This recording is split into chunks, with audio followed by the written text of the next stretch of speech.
Welcome to Mental Models Daily, where we explore one mental model each day to help you elevate your daily decision-making.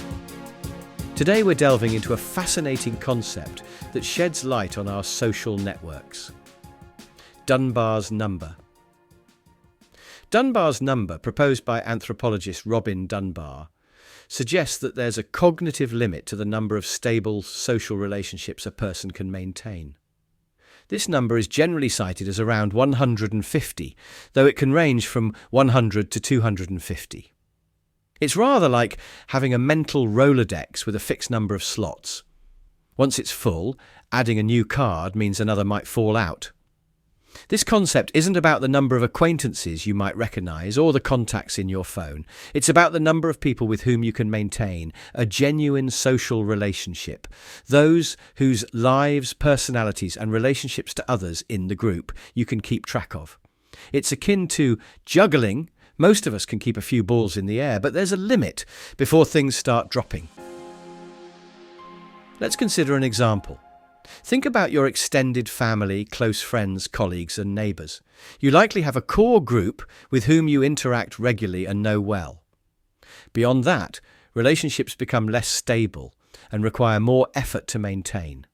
It's like a series of concentric circles, with your closest relationships at the centre and increasingly casual acquaintances as you move outward.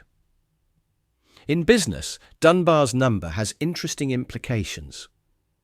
Some companies use it to structure their organisations, keeping team or department sizes around 150 to promote cohesion and effective communication. It's like trying to create a village atmosphere within a larger corporate city. Dunbar's number also helps explain the dynamics of social media. While you might have thousands of friends or followers online, the number of meaningful interactions is likely much smaller. It's rather like having a stadium full of acquaintances, but only being able to have a real conversation with those in the first few rows. Even in historical contexts, we see Dunbar's number at work. Many hunter-gatherer societies, religious groups and military units throughout history have organised themselves in groups of around 150.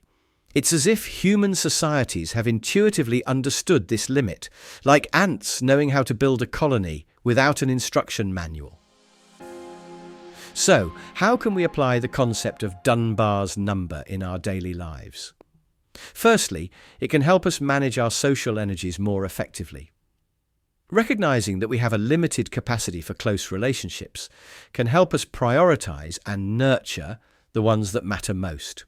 It's like tending a garden. You can't give equal attention to every plant, so you focus on cultivating the most important ones.